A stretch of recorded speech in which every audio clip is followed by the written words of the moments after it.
UGC net previous year question paper आज हम लोग 501 से लेकर 550 तक हम लोग जो है कि क्वेश्चन करेंगे। और आप लोग जो है इस वीडियो को पूरा देखें या तो एकदम मत देखें। यदि देखने की यदि लालसा है, यदि आप देखना चाहते हैं और अपना भविष्य में जो है कि यूजीसी नेट में आपका यदि कुछ अच्छा करना चाहते हैं तो इस वीडियो को पूरा देखें। संक्षेप में देखने से आपका कोई लाभ हो सकता नहीं है। तो या तो आप इस वीडियो को पूरा देखें और नहीं तो इस वीडियो को देखना ही छोड़ दीजिए, क्योंकि आप इस वीडियो को देख के अपना समय बर्बाद करिएगा, उससे अच्छा है कि आप दूसरा कुछ देख लीजिएगा। और यदि आपको लगता है कि यूजीसी नेट के लिए हमको प्रीवियस ईयर क्वेश्चन पेपर देखना ज़रूरी है, प्रीवियस का जो है कि क्वेश्चन को देखना समझना ज़रूरी है, तो इसको पूरा देखें। और हम आपको लाइक करने के लिए नहीं बोलते हैं, सब्सक्राइब करने की इच्छा है तो करें, लाइक करने की इच्छा है तो करें, नहीं करने की इच्छा है तो मत करें। लेकिन यदि वीडियो देख रहे हैं तो इसको क्या करना है कि पूरा देखिए, एक बार पूरा देखिए, उसके बाद आप इसको 2x में भी देख सकते हैं। ऐसा नहीं है कि आप वीडियो को जो है कि धीरे मोशन में देखें, आपको इच्छा करे तो इसको 2x में देखें, जल्दी ख़त्म हो जाएगा। या तो फिर इसको जो है कि आप संक्षेप में देखने की ज़रूरत भी नहीं है। और यदि वीडियो पूरा देख रहे हैं तो इस वीडियो को पूरा देखने के बाद एक बार आप जो है इसको संक्षेप में जल्दीबाजी में यदि देखना चाहें तो भी आप इसको देख सकते हैं। लेकिन पहली बार इस वीडियो को पूरा देखना आपको लाभदायक होगा। और कम देखिएगा, थोड़ा देखिएगा, 1 मिनट देखिएगा, 2 मिनट देखिएगा, तो इससे आपको लाभ मिलने वाला नहीं है। इसलिए आप फैसला कर लीजिए कि आपको वीडियो देखना है या नहीं देखना है। यदि नहीं देखना है तभी ही छोड़ दीजिए, फालतू का हो जाएगा, आपके लिए समय बर्बादी हो जाएगा। यदि आप वीडियो थोड़ा सा देख के छोड़ रहे हैं, इससे आपका समय बर्बादी होगा, इससे ज़्यादा कुछ और फ़ायदा नहीं होगा। और यदि आपको पूरा देखना है तो इसमें आपको प्रीवियस ईयर क्वेश्चन पेपर किस तरह पूछा गया था और किस तरह से पूछा जा रहा है उस चीज़ को समझ पाइएगा। तो आपको देखना है तो पूरा देखिए, अन्यथा जो है कि इसको पूरा देखने की ज़रूरत नहीं है, थोड़ा सा देखने की ज़रूरत नहीं है। तो हम लोग पहला क्वेश्चन स्टार्ट करते हैं आज का। आज जो है 501 क्वेश्चन जो है, क्वेश्चन नंबर 501 क्या लिखा हुआ है। एक प्रश्नावली तैयार करते समय निम्नलिखित में से कौन से कदम उठाए जाने की आवश्यकता होती है। यहाँ पर आपको कूट में आंसर करना है। तो 1 नंबर में आपको लिखा है अध्ययन के प्राथमिक और द्वितीय उद्देश्य लेखन, 2 वर्तमान साहित्य की समीक्षा, 3 प्रश्नावली का प्रारूप तैयार करना, 4 प्रारूप का पुनरीक्षण। यहाँ पर कूट दिया है A, B, C और D, उसमें से आपको आंसर करना है। तो यहाँ पर देखते हैं पहला कूट में क्या है। A नंबर में 1, 2 और 4, B में है 2, 3 और 4, C में है 1, 2, 3, 4, डी में है आपका 1, 2 और 3। तो ये क्वेश्चन आपका जो है यूजीसी नेट 2015 में पूछा गया, यहाँ पर लिखा भी है, देख सकते हैं। यहाँ पर जो जून 2015 का ये सवाल है प्रीवियस ईयर का, और इसका आंसर आपका हो जाएगा क्वेश्चन नंबर सी जो है, क्वेश्चन नंबर 501 का जो ऑप्शन नंबर सी जो आपका सही हो जाएगा। पहले 1, 2, 3 और 4 आपका जो है सही। अब इसकी हम लोग थोड़ी सी व्याख्या करते हुए आगे बढ़ते हैं। तो इसकी व्याख्या देखते हैं। व्याख्या में क्या लिखा है। प्रश्नावली गुड और हॉट 1952 के अनुसार सामान्य रूप से प्रश्नावली का अर्थ प्रश्नों का उत्तर प्राप्त करने उस प्रणाली से है जिसमें एक पत्रक प्रारूप का पत्रक का उपयोग किया जाता है जिसे उत्तरदाता स्वयं भरता है। क्लियर 1978 में प्रश्नावली का अर्थ को स्पष्ट करते हुए लिखा है कि प्राय ऐसे किसी भी यंत्र के लिए प्रश्नावली का शब्द का व्यवहार किया जाता है जिससे ऐसे प्रश्न पद होते हैं जिसके लिए व्यक्ति स्वयं उत्तर प्रस्तुत करता है। यद्यपि प्रश्नावली और अनुसूची दोनों पदों का उपयोग एक दूसरे के स्थान पर किया जाता है, फिर भी प्रश्नावली का संबंध अधिकांश एक स्वप्रकाशित यंत्र से रहता है जिसमें बंद या चिन्हित विकल्प प्रश्न एक रहते हैं। प्रश्नावली का उपयोग पदार्थ संकलन की सूचना संकलन के लिए ही लिया जाता है। प्रश्नावलियों का उपयोग निरीक्षण विधि और साक्षात्कार विधि के साथ पूरक विधि के रूप में किया जाता है। प्रश्नावलियों का उपयोग सामाजिक व्यवहार और व्यक्तिगत व्यवहार से संबंधित समस्याओं के अध्ययन में किया जाता है। इसके अतिरिक्त प्रश्नावली का उपयोग मतों, अभिवृत्तियों और रुचियों के अध्ययन में भी किया जाता है। अब हम लोग क्वेश्चन नंबर जो है कि 502 उपलब्धि परीक्षण प्रायः निम्न में से किसके लिए उपयुक्त किए जाते हैं। ऑप्शन ए किसी पाठ्यक्रम हेतु प्रत्याशियों को चयन के लिए, बी सीखने वाले के सबल दुर्लभ पक्षों के पहचान के लिए, सी शिक्षण के पश्चात सीखने की मात्रा को मूल्यांकन के लिए, डी किसी विशिष्ट कार्य हेतु चयन करने के लिए। तो इसका आंसर हो जाएगा ऑप्शन नंबर सी, शिक्षण के पश्चात सीखने की मात्रा को मूल्यांकन के लिए। ये क्वेश्चन आपका जून 2015 यूजीसी नेट में पूछा गया। अब इसकी हम लोग व्याख्या को देखते हैं। उपलब्धि परीक्षण का उपयोग मुख्य रूप से निम्न उपदेशों की दृष्टि से किया जाता है। तो क्या क्या से थोड़ा देखते हैं यहाँ पर। या आकलन विद्यार्थियों के किसी भी इकाई में सफलता प्राप्त करने संबंधी जरूरी पूर्वी परीक्षी कौशल मौजूद है या नहीं, या फिर यह जानना कि क्या योजनाबद्ध शिक्षण के उद्देश्य प्राप्त कर लिए गए हैं या नहीं। 2 नंबर में विद्यार्थी के अधिगम को मॉनिटर करना और अध्यापन अधिगम प्रक्रिया को दूर विद्यार्थियों और शिक्षकों के दोनों के लिए नियंत्रण प्रतिपुष्टि उपलब्ध कराना। 3 विद्यार्थियों की अधिगम संबंधी कठिनाइयों का पता लगाना, चाहे वे अस्थायी हो अथवा आवर्ती। और 4 ग्रेड। अब हम लोग क्वेश्चन नंबर 503 में देखते हैं। 503 में लिखा है सतत एवं व्यापक मूल्यांकन की विशेषता क्या होता है। जो सतत एवं व्यापक मूल्यांकन की व्यवस्था क्या होता है। 1 नंबर, ये इसको कूट में आंसर करना है। 1 में दिया आपका ये अनेक परीक्षाओं के कारण छात्रों के कार्यभार में वृद्धि करता है। 2 यह प्राप्तांकों को ग्रेड में प्रस्तापित करता है। 3 यह छात्र के प्रत्येक पहलू को मूल्यांकन करता है। 4 यह परीक्षा के डर को कम करने में सहायता करता है। इसका आपका 4 ऑप्शन दिया। ऑप्शन ए में है 1 और 2 4, बी में आपका 1 2 और 3, सी में आपका 2 3 और 4 और डी में आपका 1 2 3 और 4। तो इसका आंसर आपका हो जाएगा ऑप्शन नंबर सी, 2 3 और 4 आपका सही हो जाएगा। तो यहाँ पर आप इसकी व्याख्या देखते हैं। ये आपका जो है 2015 में पूछा गया है यूजीसी नेट में।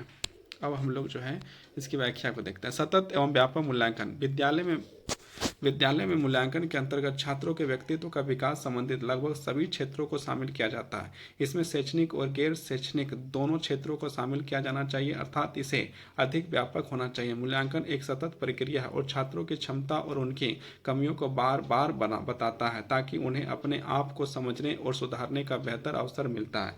मतलब कमी और खामियां और जो बता रहा है तो उसमें आपको जो क्या करना है, सुधरने का मौका मिलता है। यह शिक्षकों के प्रति पुष्टि उपलब्ध कराता है ताकि वे अपनी शिक्षण संबंधी कार्य नीतियों में सुधार कर सके। अब हम लोग क्वेश्चन नंबर 504 में पहुंच चुके हैं। 504 में क्या है, 504 नंबर क्वेश्चन को यदि हम लोग यहाँ पर देखते हैं तो लिखा है निम्नलिखित में से कौन सा कथन बहुविकल्प प्रकार के प्रश्नों के संदर्भ में सही है। ए, वे निबंध प्रश्न वाले प्रश्नों की तुलना में कम प्रतिपुष्टि है।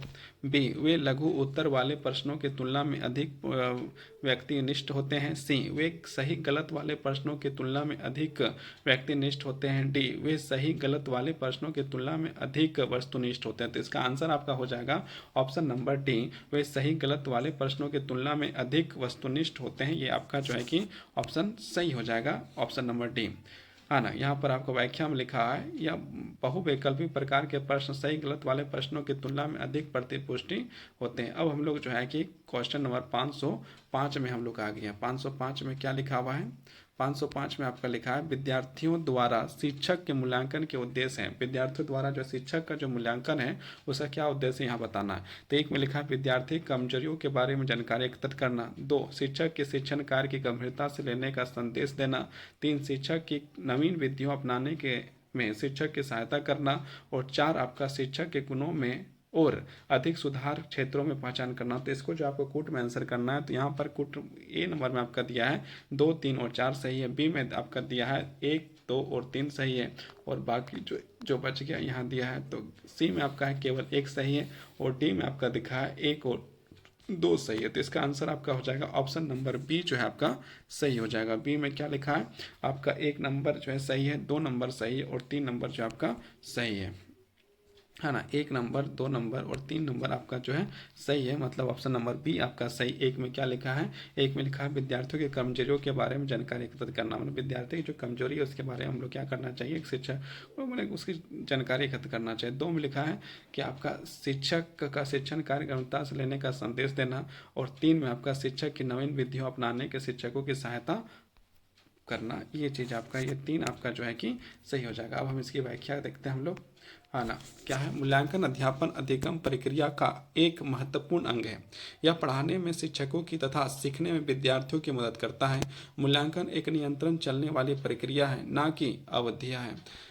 विद्यार्थियों द्वारा शिक्षक को मूल्यांकन का मुख्य उद्देश्य दिए गए प्रश्न के विकल्प 1 2 और 3 जो है सही। यहाँ पर हम लोग को जो है अब क्वेश्चन नंबर 506 में है आपका 2 सेट दिया है, सेट 1 और सेट 2, और ये दोनों को जो मिलाना है तो इसको हम लोग डायरेक्ट व्याख्या में मिलाते हैं, है ना।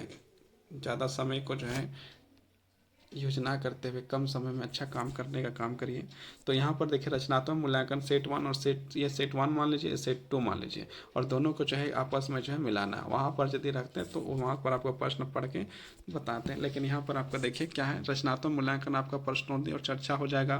संकल्पात्मक मूल्यांकन आपका अंतिम अधिगम परिणामों की श्रेणी हो जाएगा। सतत और व्यापक मूल्यांकन आपका नियमित तत्व के साथ संज्ञात्मक सत्संज्ञात्मक पहलुओं के मूल्यांकन हो जाएगा।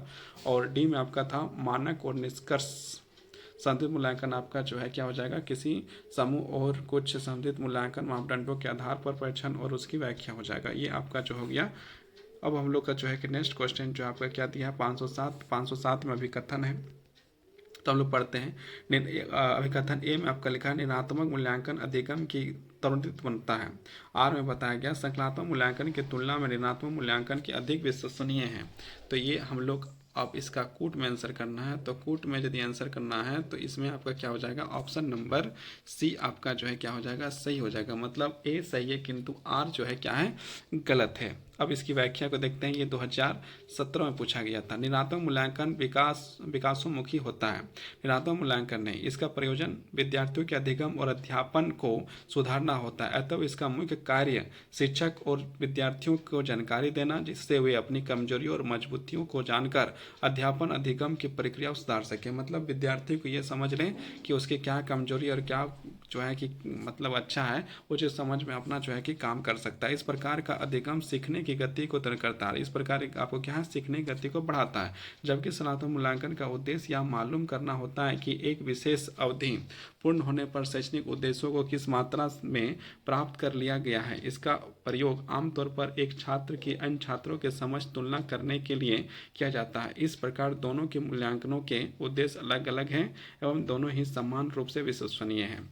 ये आपका व्याख्या हो गया। अब हम लोग क्वेश्चन नंबर 508 पूछते हैं। नीचे दिए गए मूल्यांकन प्रक्रियाओं में से उसकी पहचान कीजिए जिसको ऋणात्मक मूल्यांकन कहा जाता है। नीचे दिए गए कूट का प्रयोग करते हुए अपने उत्तर चुनिए। तो कूट में आपका जो आंसर करना है, यहाँ पर देखिए ऑप्शन यहाँ पर जो है कि ए में दिया है शिक्षक पाठ्यक्रम का कार्य पूरा करने के बाद छात्रों को ग्रेड देता है।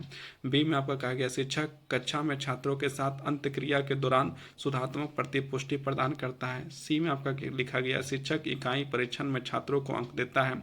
डी में आपका लिखा गया है शिक्षक कक्षा में छात्रों को संदेहों को स्पष्ट करता है। ई में आपका लिखा है छात्रों के समग्र निष्पादन के बारे में प्रत्येक 3 माह के अंतराल पर विभागों को रिपोर्ट किया जाता है। और पार्ट आपका जो है कि ऐप में लिखा है शिक्षक प्रश्न उत्तर सत्र के माध्यम से अधिगमकर्ता की अभिप्रेरणा में वृद्धि करता है। यहाँ पर आपको कूट में आंसर करना। ए में आपका है, ए में आपका क्या दिया है, बी डी, और एफ बी में दिया है ए बी, और सी आपका सही हो जाएगा। बाकी ऑप्शन यहाँ पर आपका है।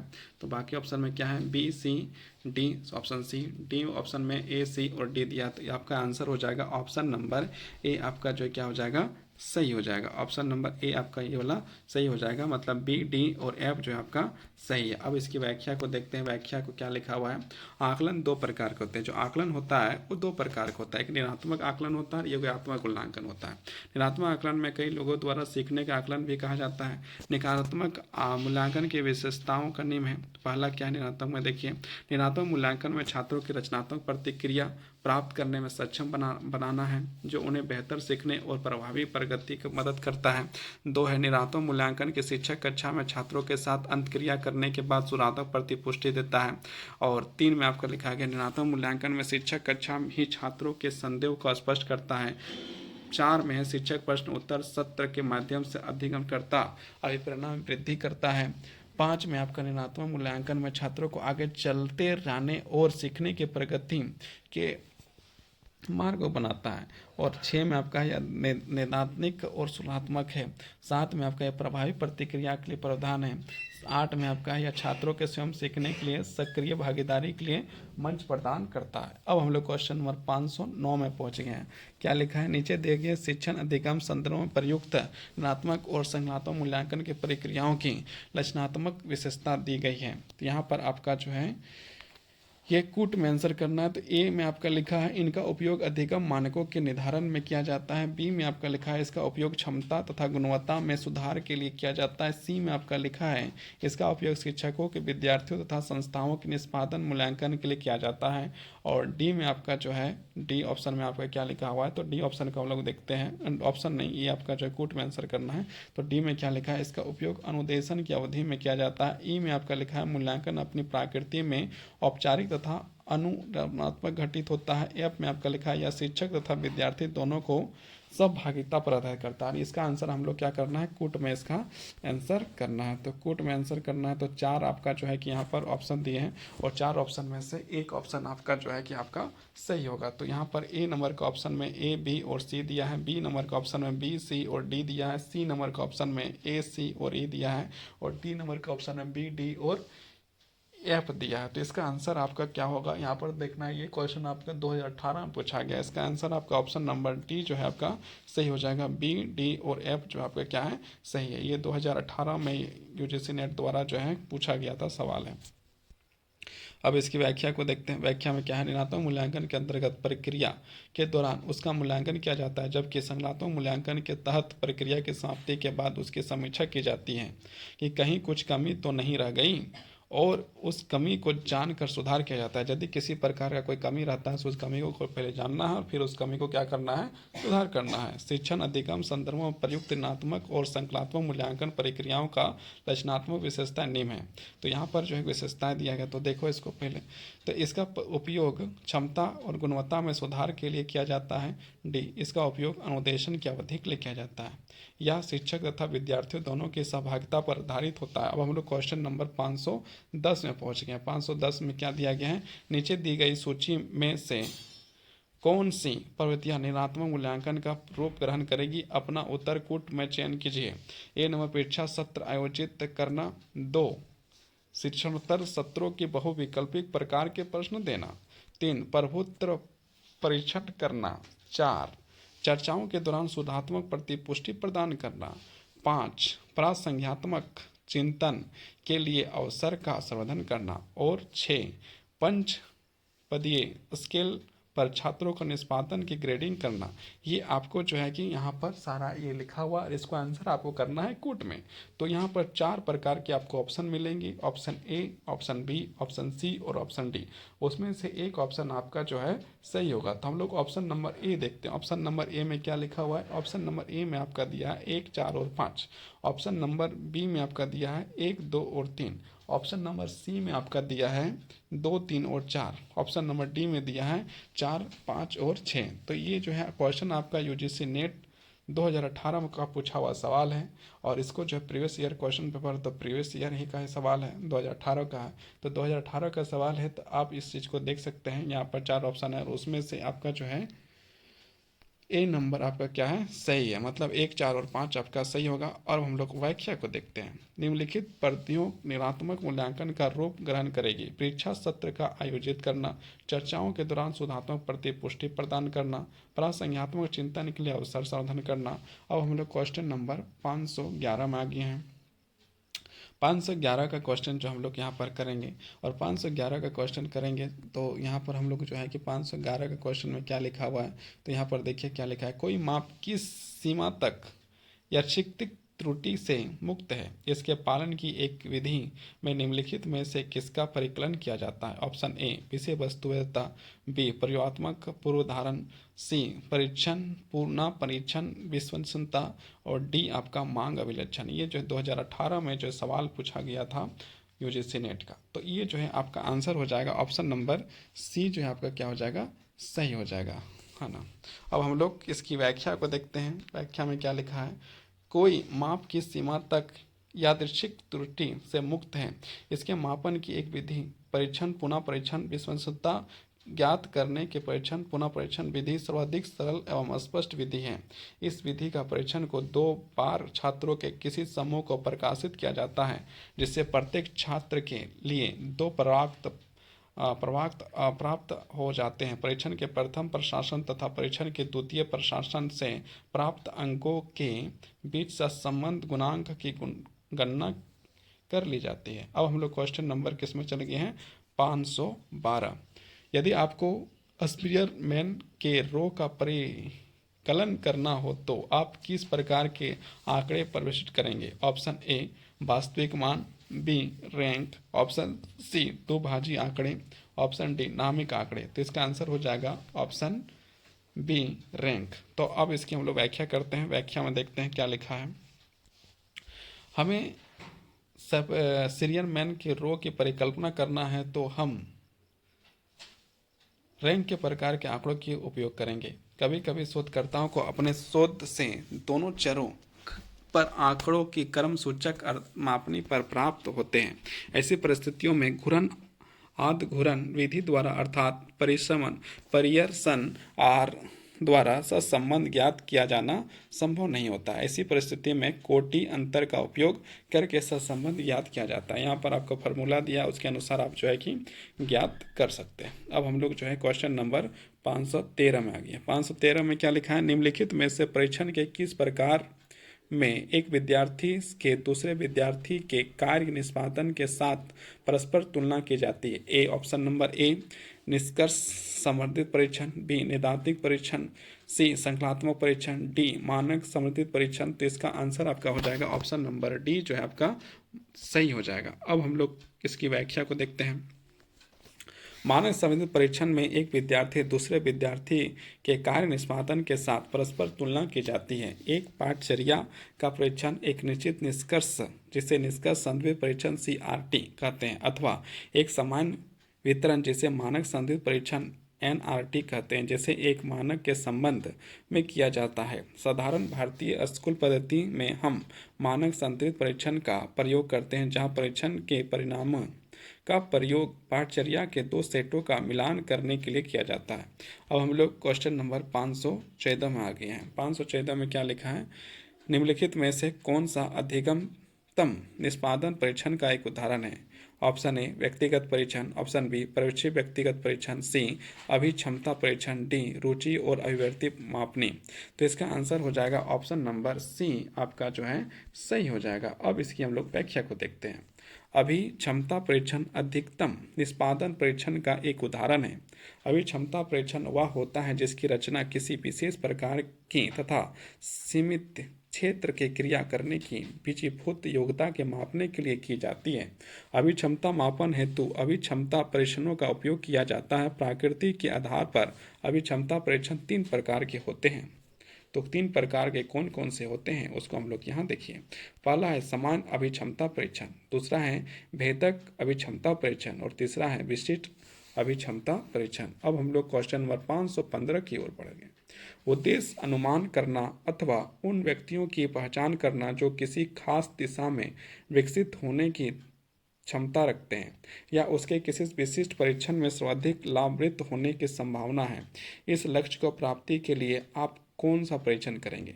ऑप्शन ए अभिक्षमता परीक्षण, ऑप्शन बी बुद्धि परीक्षण, ऑप्शन सी व्यक्तिगत परीक्षण, ऑप्शन डी भविष्य सूचक परीक्षण। तो इसका आंसर हो जाएगा ऑप्शन नंबर ए अभिक्षमता परीक्षण। अब इसकी व्याख्या हम लोग देखते हैं। व्याख्या क्या? यह अनुमान करना अथवा उन व्यक्तियों की पहचान करना जो किसी खास दिशा में विकसित होने की क्षमता रखते हैं या जिसको किसी विशेष परीक्षण में सर्वाधिक लाभान्वित होने की संभावना है। इस लक्ष्य को प्राप्ति के लिए अभिक्षमता परीक्षण का उपयोग करेंगे। सभी प्रकार की प्रवेश परीक्षाएं अभिक्षमता परीक्षण के अंतर्गत ही आती है। अब हम लोग क्वेश्चन नंबर 516 पहुँचते हैं। अधिगम और अधिगम कर्ता। तो हम लोग 516 नंबर का क्वेश्चन में देखते हैं। निम्नलिखित में से क्या सहकारी अधिगम की विशेषताओं से संबंधित नहीं है? ए नंबर 4 ऑप्शन दिया है। ए नंबर आपका क्या है? अच्छे अधिगम और सामाजिक कौशल को विकास करने वाले अनुभव। बी नंबर विद्यार्थियों समूह में अत्यधिक कार्य में दबे हुए महसूस करें। माने विद्यार्थी जो है समूह में क्या है अपने आप को जो है बहुत ज़्यादा दबा हुआ महसूस कर रहा है। सी नंबर विद्यार्थियों के साथ सकारात्मक संबंध का निर्माण। और डी नंबर एक दूसरे के व्यक्तिगत ध्यान व सहायता देना। इसका आंसर आपका, ये क्वेश्चन आपका जो है कि 2022 में पूछा हुआ सवाल है और इसका आंसर आपका हो जाएगा ऑप्शन नंबर बी जो है आपका सही हो जाएगा। मतलब विद्यार्थी समूह में अत्यधिक कार्य में दबे हुए महसूस करेंगे। अब हम लोग इसका जो है कि व्याख्या देखते हैं। सहकारी अधिगम की विशेषता अधोलिखित है। 1 नंबर, छात्र 2 से 5 सदस्यों के छोटे समूह मिलकर कार्य करते हैं। 2 नंबर, छात्र सकारात्मक रूप से अन्वेषित होते हैं। 3, स्वरूपित गतिविधियों का उपयोग करते हैं। 4, अच्छे अधिगम एवं सामाजिक कौशल को विकसित करने का अनुभव है। 5, छात्रों के साथ सकारात्मक संबंध का निर्माण करना। 6, एक दूसरे को व्यक्तिगत ध्यान एवं सहायता देना। अब हम लोग जो है क्वेश्चन नंबर 517 में आ गया है। विद्यार्थी सीखते सीखते एक साथ हैं परंतु निष्पादन अकेले करते हैं। सिद्धांत निम्न में से किसका उदाहरण है? यहाँ पर 4 ऑप्शन दिए हैं। 4 ऑप्शन से जो है कि हम लोग को एक ऑप्शन जो है सही होगा, तो एक ऑप्शन हम लोग देखते हैं क्या होता है। व्यक्तिगत दायित्व। बी, सकारात्मक अंतर विभिन्नता। सी, आमने सामने की अंतक्रिया। डी, समूह प्रसारण। तो इसका आंसर हो जाएगा ऑप्शन नंबर ए, व्यक्तिगत दायित्व आपका आंसर सही हो जाएगा। ये क्वेश्चन आपका जो है 2022 में पूछा गया था। अब हम लोग जो है इसकी व्याख्या को देखते हैं। व्यक्तिगत दायित्व में तापर प्रत्येक में यह विश्वास होना कि हर कोई अपने प्रदर्शन अधिगम के प्रति उत्तरदायी होगा। विद्यार्थी सीखते एक साथ हैं लेकिन निष्पादन अकेले में करते हैं। सिद्धांत इसी व्यक्तिगत दायित्व का समृद्ध है। अब हम लोग जो है 518 नंबर का सवाल में आ चुके हैं और अभी कथन में इसका आंसर करना है। तो अभी कथन देखते हैं क्या है। कथन नंबर 1 में लिखा हुआ है, सत्व सिद्धांतकार असफलता को किसी योग्यता के न होने के रूप में परिभाषित करते हैं। 2, वर्तमान सिद्धांतकार असफलता को प्रयास न किए जाने के रूप में परिभाषित करते हैं। अब यहाँ पर आंसर दिया है, इसको डायरेक्ट हम लोग जो है कि बनाते हैं। तो ये ऑप्शन नंबर 1 आपका सही हो जाएगा। कथन 1 और 2 दोनों जो क्या है सही है। अब इसकी हम लोग व्याख्या को देखते हैं। 2021 में पूछा गया सवाल है। अब हम लोग इसकी व्याख्या को देखते हैं। दोनों कथन सत्य हैं। इकाई सत्व सिद्धांतकारों का मानना है कि बुद्धि एक व्यक्तिगत गुण है जिसे बदला नहीं जा सकता। इसका मतलब है कि इकाई सत्व सिद्धांतकारों के अनुसार क्षमता की कमी के कारण विफलता होती है। बुद्धिशील वर्तमान सिद्धांतकारों का मानना है कि पर्याप्त प्रयासों के माध्यम से बुद्धि प्राप्त की जा सकती है।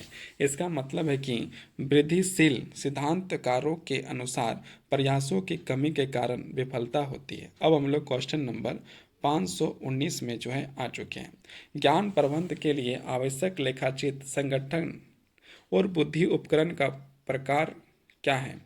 जो दूसरों के साथ सहयोग से बनाए गए रेखाचित्र अथवा अधिगमकर्ता की व्याख्या करने, प्रस्तुत करने और सूचना के व्यवस्थित करने में मदद कर सकता है। ऑप्शन ए, अवधारणा मानचित्रण। बी, अपसारी प्रश्न। अब हम लोग 2 ऑप्शन और आगे देखते हैं यहाँ पर।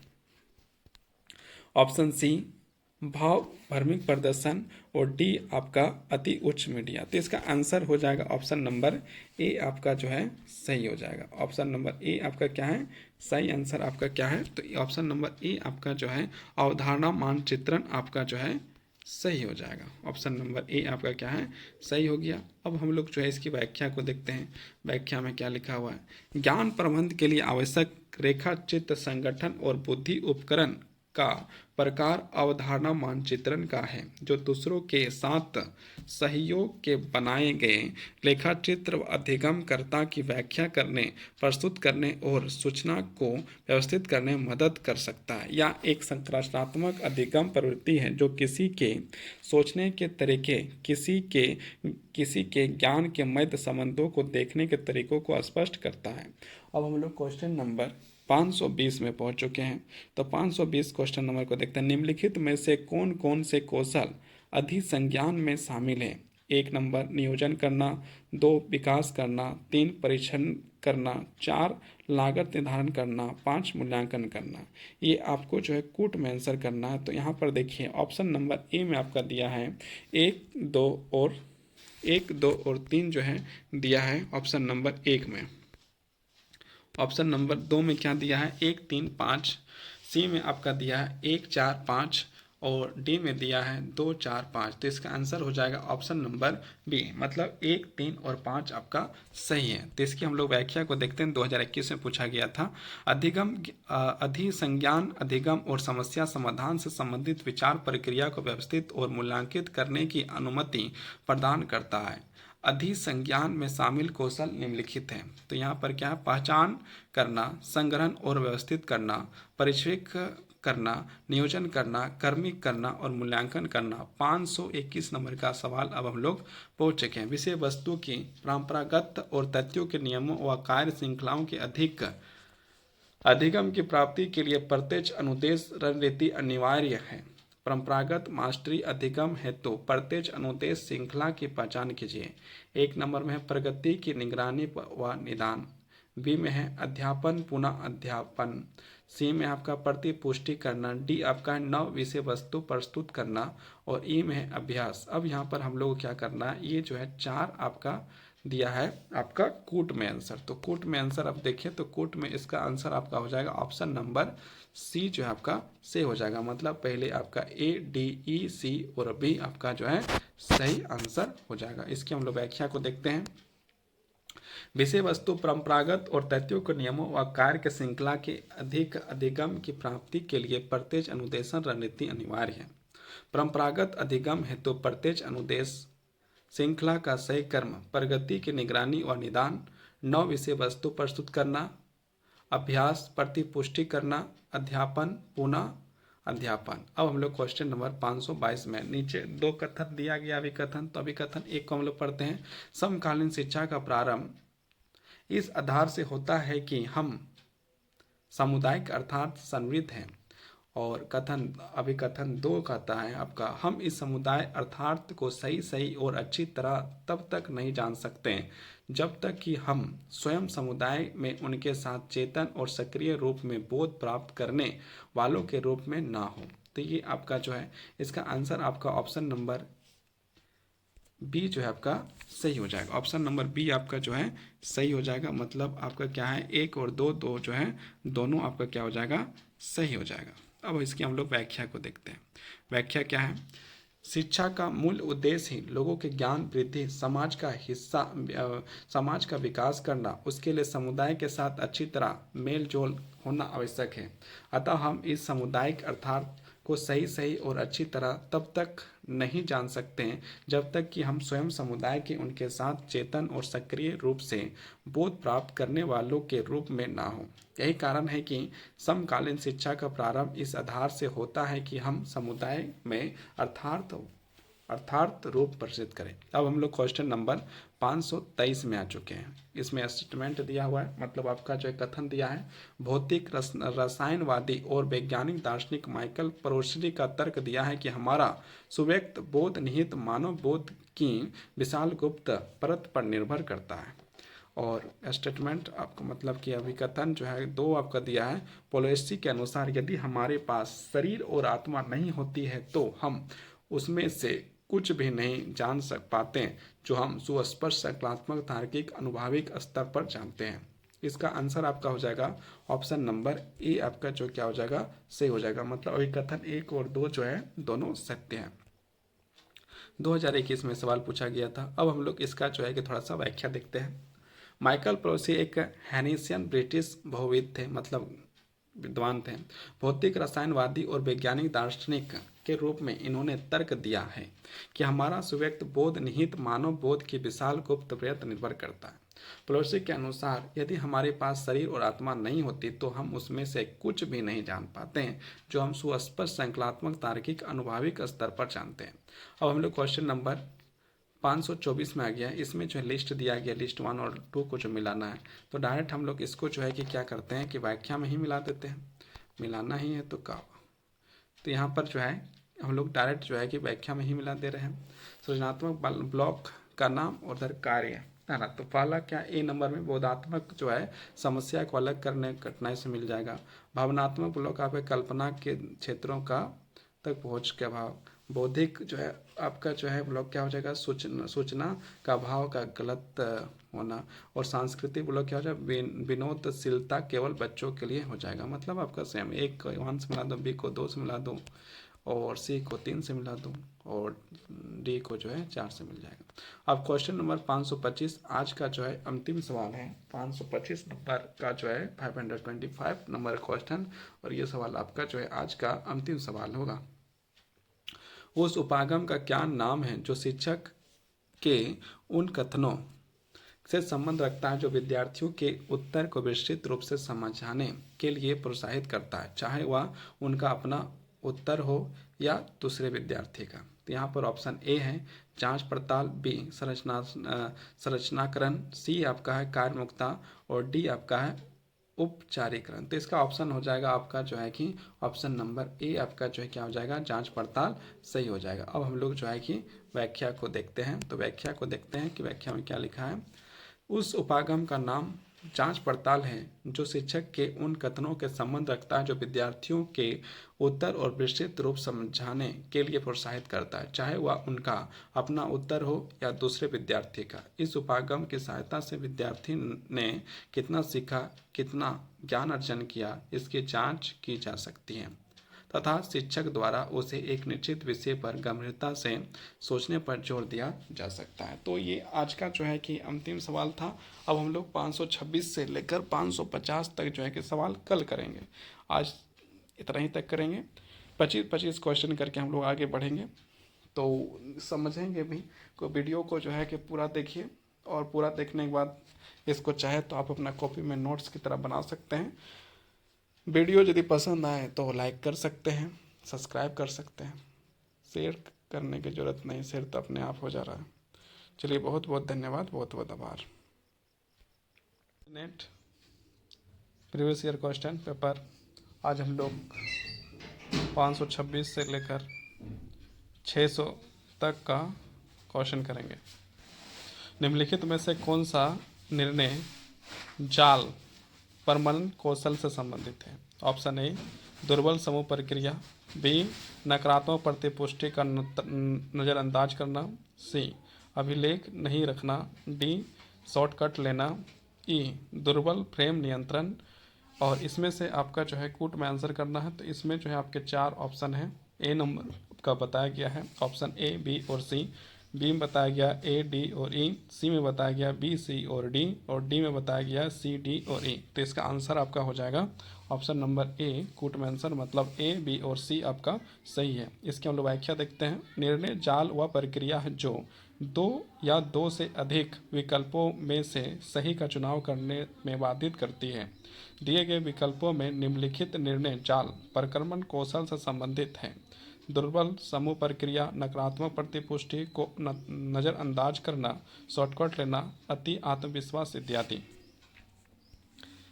ये जो है आपकी व्याख्या थी। अब हम लोग क्वेश्चन नंबर 527 की ओर बढ़ रहे हैं। 527 में क्या है?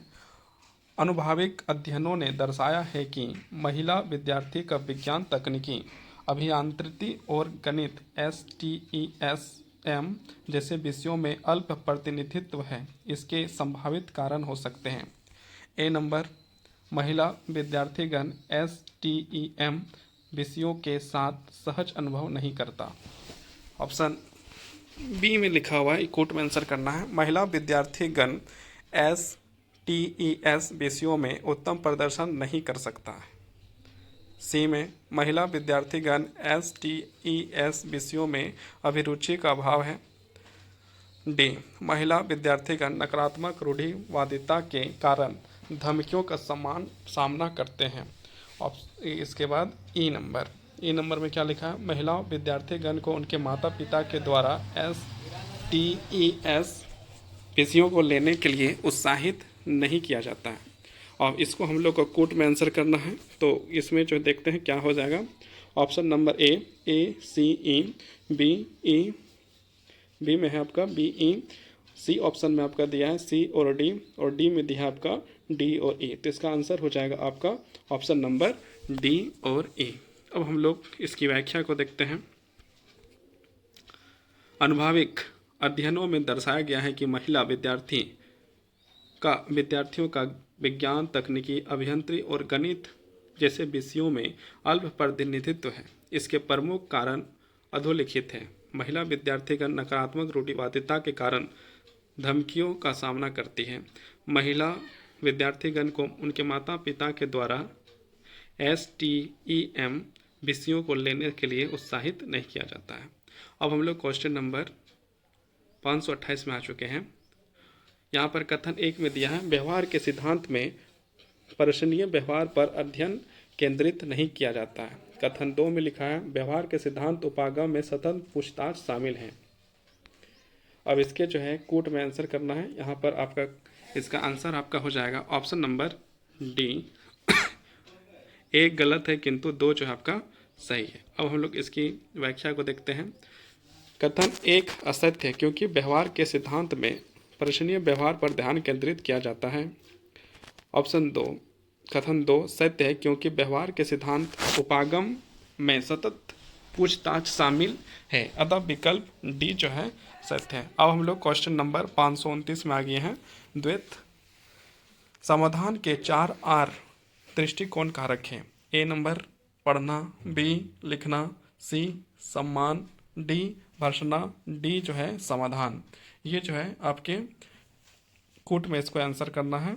तो यहाँ पर आपका जो है कि आंसर देखना है। ए नंबर ऑप्शन में आपका दिया है ए बी सी और डी।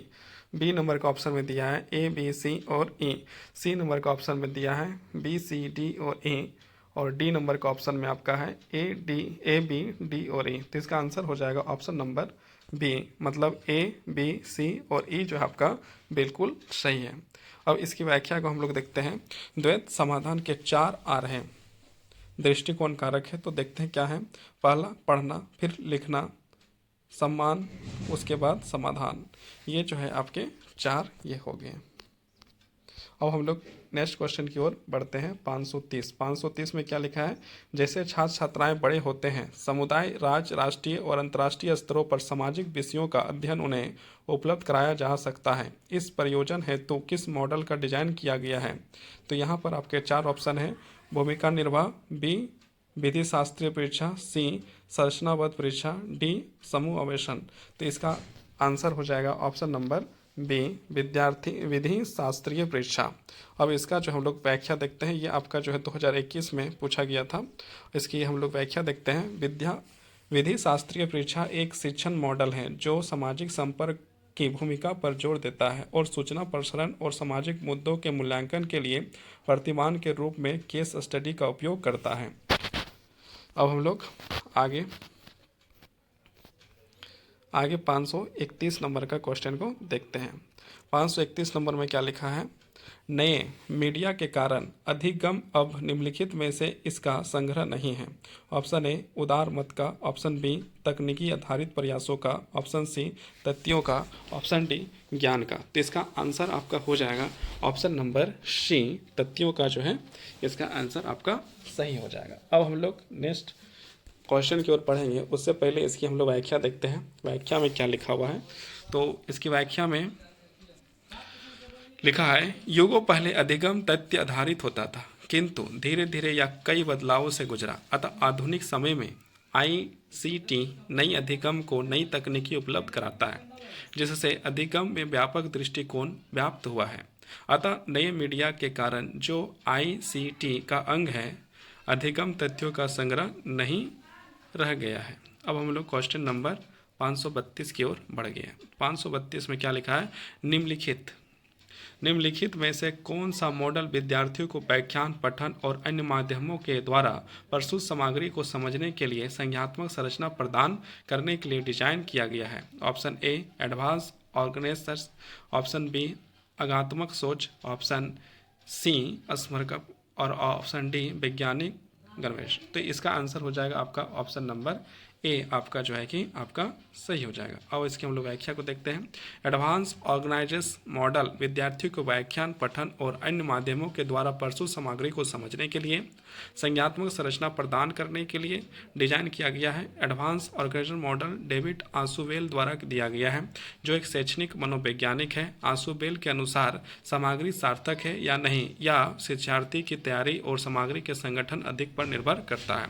अब हम लोग क्वेश्चन नंबर 533 की ओर बढ़ रहे हैं। 533 में क्या लिखा है, अनुकरण के माध्यम से व्यवहारों को सांस्कृतिक प्रसारण कहलाता है। ऑप्शन ए मानक प्रवाह, ऑप्शन बी याचिका प्रवाह, ऑप्शन सी उर्मी प्रवाह, ऑप्शन डी लिपिबद्ध प्रवाह। तो इसका आंसर हो जाएगा ऑप्शन नंबर सी जो है आपका सही हो जाएगा। अब हम लोग इसकी व्याख्या को देखते हैं। अनुकरण के माध्यम से व्यवहारों को सांस्कृतिक प्रसार उद्यमी प्रवाह कहलाता है। यह प्रक्रिया या घटना के कारण धीरे धीरे फैलने वाले प्रभावों या परिणामों के श्रृंखला के रूप में परिभाषित किया जाता है। अब हम लोग क्वेश्चन नंबर 534 में आ गए। निम्नलिखित में से कौन से निर्णय जाल विचारण और नियोजन क्रियाकलापों से जुड़े हैं? ए अभिलेख न रखना, बी अति आत्मविश्वास, इसके बाद आपका जो है सी जोखिम भरा कदम उठाना, डी फ्रेम अंधापन, ई निम्न फ्रेम नियंत्रण। इसको जो है कूट में आंसर करना है, तो कूट के अनुसार इसका आंसर हो जाएगा ऑप्शन नंबर डी जो है आपका सही हो जाएगा। मतलब सी, डी और ई इसका सही था। इसकी व्याख्या को देखते हैं। व्याख्या में क्या लिखा है, निर्णय जाल विचारण और नियोजन क्रियाकलापों से जुड़े हैं। 1 नंबर जोखिम भरा कदम उठाना, 2 फ्रेम अंधापन और 3 जो है निम्न फ्रेम नियंत्रण। अब हम लोग क्वेश्चन नंबर 535 की ओर बढ़ चुके हैं। 535 में लिखा है नियंत्रण पेशागत विकास और आत्मोत्कर्ष के लिए प्रत्येक शिक्षक को प्रति वर्ष न्यूनतम कितने घंटे व्यतीत करने चाहिए? तो इसका 4 ऑप्शन दिया गया है, 20 घंटे, 30 घंटे, 40 घंटे, 50 घंटे। तो इसका आंसर हो जाएगा आपका नंबर ऑप्शन नंबर 4, मतलब कि 50 घंटे। अब इसका थोड़ा सा व्याख्या देखते हैं। नियंत्रण पेशागत विकास और आत्मस्पर्श के लिए प्रत्येक शिक्षक को प्रति वर्ष न्यूनतम 50 घंटे व्यतीत करने चाहिए। अब हम लोग 536 नंबर का क्वेश्चन देखते हैं। इसमें कथन दिया गया है। तो कथन 1 में लिखा है छात्रों के विकल्पों का परीक्षण करने के लिए उत्साहित करने वाला कक्षा का संवाद प्रत्यक्ष अनुदेशन एक उदाहरण है।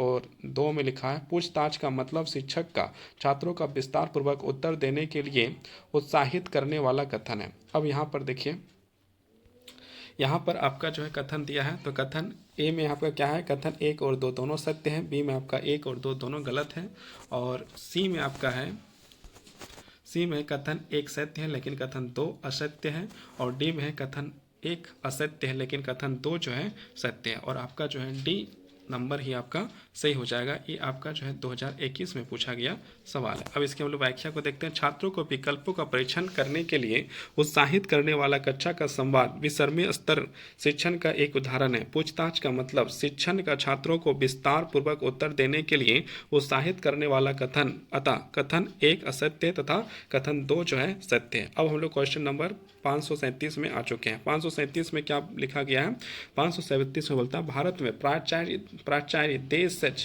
अधिगम कार्यक्रम अंतर्गत अधिगमकर्ता की भूमिका सापेक्षिक रूप से अधिक है। ऑप्शन ए सक्रिय मानी जाती है, बी निष्क्रिय मानी जाती है, सी तटस्थ मानी जाती है, डी प्रसन्न मानी जाती है। तो इसका आंसर आपका हो जाएगा ऑप्शन नंबर ए सक्रिय मानी जाती है। अब इसकी व्याख्या हम लोग देखते हैं।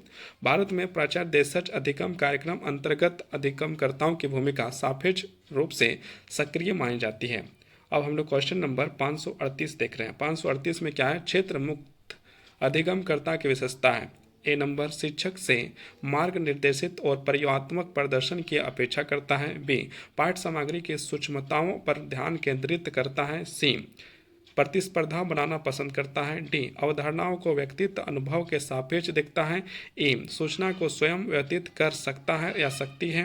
अब इसको कूट में आंसर करना है, तो कूट के अनुसार ऑप्शन नंबर आपका सी जो है आपका सही हो जाएगा। मतलब बी, सी और ई जो है आपका सही है। अब इसकी हम लोग व्याख्या को देखते हैं। क्षेत्र मुक्त अधिगमकर्ता की विशेषता अधोलिखित है। 1 नंबर पाठ सामग्री की सूक्ष्मताओं पर ध्यान केंद्रित करता है, 2 प्रतिस्पर्धा बनाने पर पसंद करता है, 3 सूचना को स्वयं व्यतीत कर सकता है या कर सकती है, 4 तथ्यों और सिद्धांतों पर ध्यान केंद्रित करता है। अब 539 नंबर के सवाल में हम लोग चलते हैं। 539 में क्या लिखा गया है, निम्नलिखित शैक्षणिक उद्देश्यों में से किसको वर्गीकरणीय स्कीम के भावनात्मक ज्ञान क्षेत्र में उच्चतर स्तर का माना जाता है। ए संश्लेषण, बी चरित्राधिकरण, सी विश्लेषण, डी व्यवस्थापन, ई परिशुद्धता।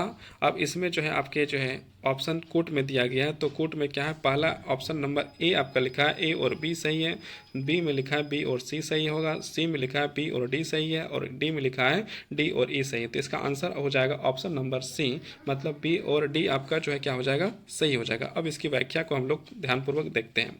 ब्लूम शैक्षणिक उद्देश्यों की पूर्ति है तो ब्लूम वर्गीकरण का निर्माण किया जाता है जो अधोलिखित है।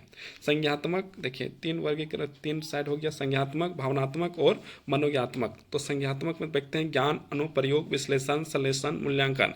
भावनात्मक में उद्दीपन, कार्य करना, नियंत्रण, सामांशन, स्वाभाविकरण, आदत निर्माण। और मनोज्ञात्मक में क्या हो, चरित्रीकरण, व्यवस्थापन, संधारणकरण, मूल आकलन, अनुक्रिया और अधिकरण। ये आपके थे। अब हम लोग क्वेश्चन नंबर 540 में आ गए हैं। 540 क्या कहता है, शिक्षक की प्राथमिक निर्धारण करने के लिए निम्नलिखित में से अधिगमकर्ता संबंधित तथ्य में कौन से हैं।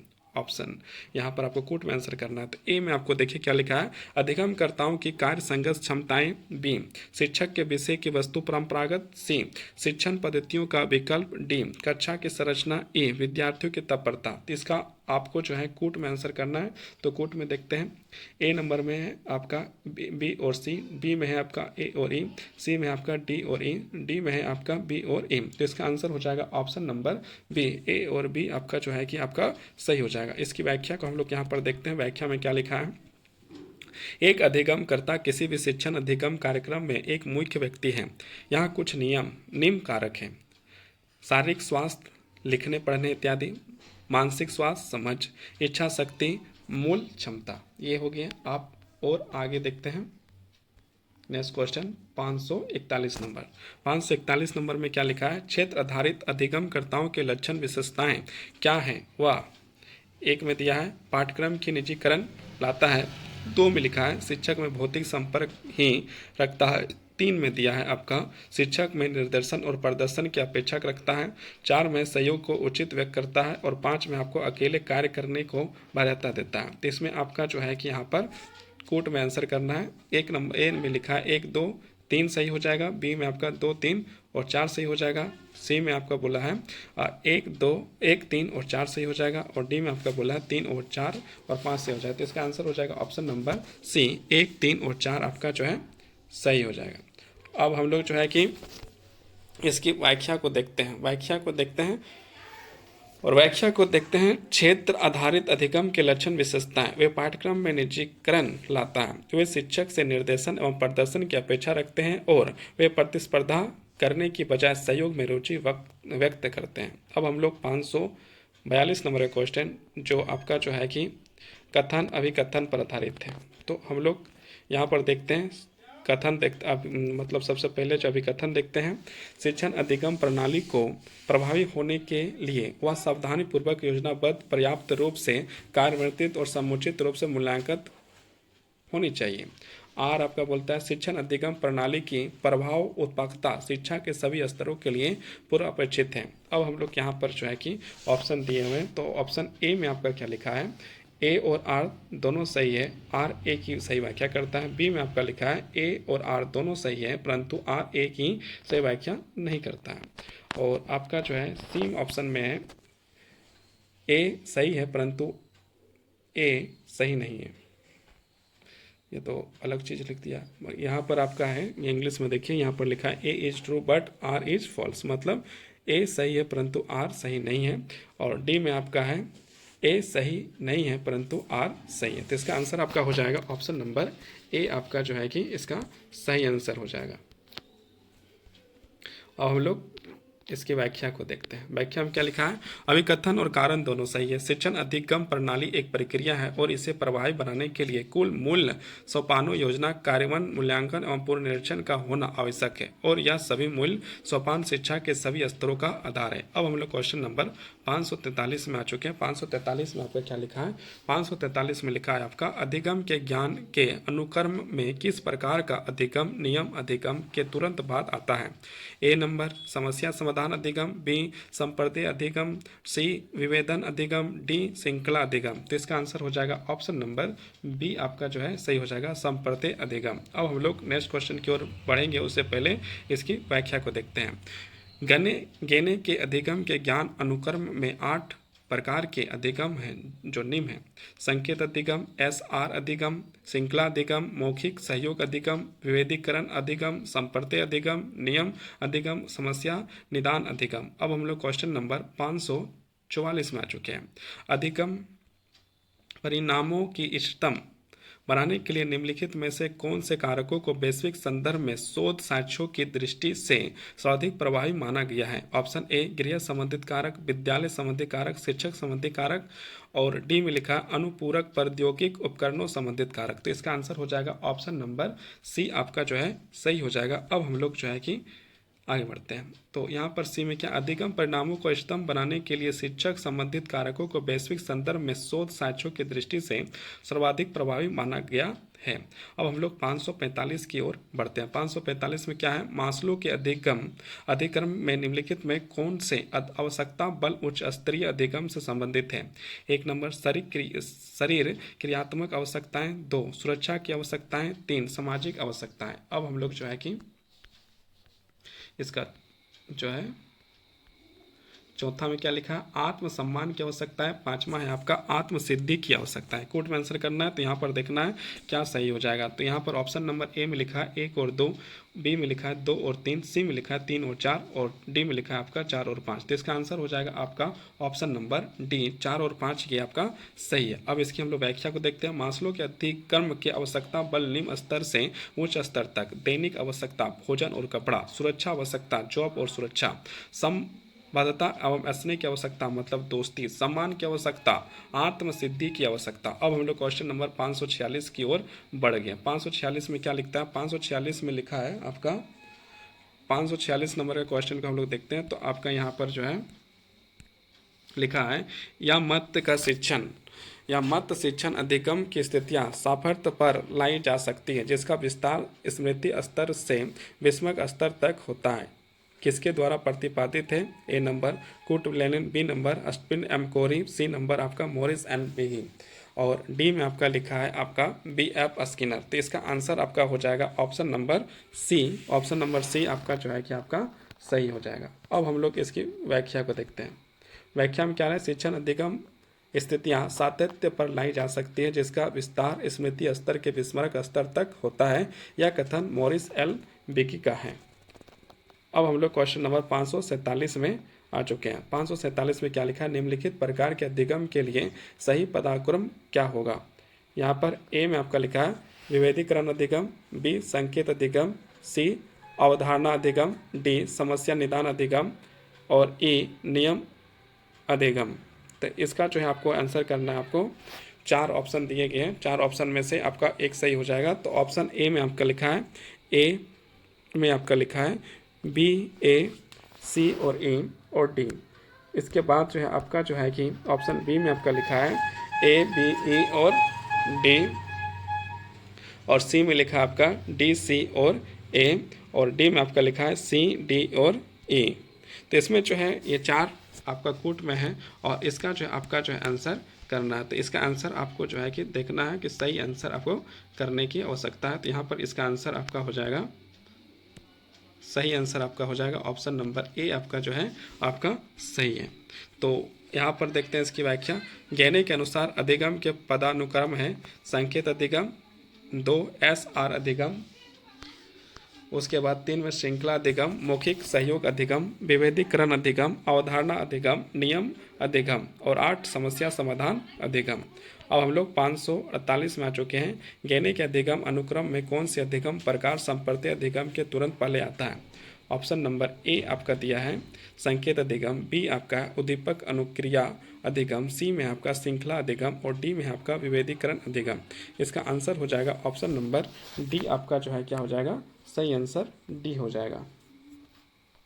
डी जो आपका इसका सही आंसर हो जाएगा। अब हम लोग नेक्स्ट आगे बढ़ते हैं इसकी व्याख्या के साथ। तो गहने के अधिगम अनुक्रम के विभेदीकरण अधिगम संप्रत्यय अधिगम के तुलन पहले आता है। देखिए यहाँ पर इसका दिया है समस्या समाधान अधिगम, सिद्धांत अधिगम, संप्रत्यय अधिगम, विभेदीकरण अधिगम, शब्द साक्षर अधिगम, श्रृंखला अधिगम, उद्दीपन अनुक्रिया अधिगम, संकेत अधिगम। अब हम लोग क्वेश्चन नंबर 49 में पहुंच चुके हैं। अधिगमकर्ता के विकास की कौन सी अवस्था में संप्रत्यय अधिगम के संवर्धन के लिए पर्याप्त गुंजाइश रहती है? ऑप्शन ए में लिखा है शैशवा अवस्था के दौरान, बी बाल अवस्था के दौरान, सी आपका किशोरावस्था के दौरान, डी आपका पूर्व किशोरावस्था के दौरान। तो इसका आंसर हो जाएगा ऑप्शन नंबर सी आपका जो है क्या हो जाएगा, सही हो जाएगा। ऑप्शन नंबर सी आपका जो है सही हो जाएगा, किशोरावस्था के दौरान। इसका जो व्याख्या देखते हैं, व्याख्या में क्या लिखा है, किशोरावस्था के दौरान अधिगमकर्ता का संप्रत्यय संवर्धन पर्याप्त गुंजाइश रहता है। अब हम लोग क्वेश्चन नंबर 550 में आ चुके हैं। 550 में क्या लिखता है, एक पूरक के रूप में अधिगम क्रमित अनुदेश सामग्री का अनुप्रयोग अधिगम परिणामों का स्तंभ बनाने की संभावना भरपूर है। और 2 में आपका लिखता है आईसीटी के अनुप्रयोग यदि न्याय संगत के रूप में किया जाए तो शिक्षण अधिगम प्रणालियों के प्रभावी कुशल बन जाएगी। अब इसको जो है हम लोग यहाँ पर आगे कोट में आंसर करना है। तो इसका जो है कोट के अनुसार ये ऑप्शन नंबर ए आपका जो हो जाएगा सही। कथन 1 और 2 जो है दोनों सही है। अब इसकी व्याख्या को देखते हैं। व्याख्या में क्या है, उपरोक्त दोनों कथन सत्य है। सूचना एवं संचार प्रौद्योगिकी आधारित शिक्षण अधिगम अत्यंत महत्वपूर्ण है क्योंकि इससे समय की बचत होती है। समय, स्थान और गति के संदर्भ में लचीलापन होता है और मुख्यतः यह अधिगमकर्ता केंद्रित होता है। आज यहीं इसको समाप्ति किया जाता है। अब हम लोग जो है कि 551 से लेकर 575 तक कल करेंगे।